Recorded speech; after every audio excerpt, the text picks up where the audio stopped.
అసలు ఎవర్రా నువ్వు? ఇంత కంగారుగా తింటున్నావు, ఇంత ఆకలేసింది నీకు? నువ్వు నన్ను డైరెక్ట్గా వచ్చి అడుగుతున్నావు. అసలు నువ్వు నాకు పరిచయం లేదు కదా. నువ్వు నాకు ఎవరు? నువ్వు అసలు చెప్పు. ఎంత ఆకలేసిందా నీకు? అసలు ఎవరు నువ్వు? నువ్వెవరు చెప్పు. అయ్యో పాపం,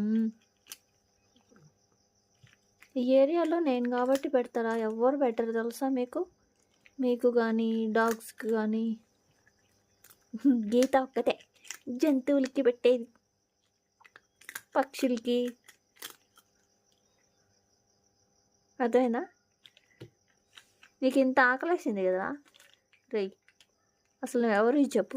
ఎక్కడి నుంచి వచ్చావు నువ్వు? నన్ను ఈ టైంలో నన్ను చూసి పారిపోకుండా ఫుడ్ కోసం నువ్వు అడుగుతున్నావు నీ నీ భాషలో నన్ను. తిను తిను తిను తిను తిను. అది డురులే, తిను.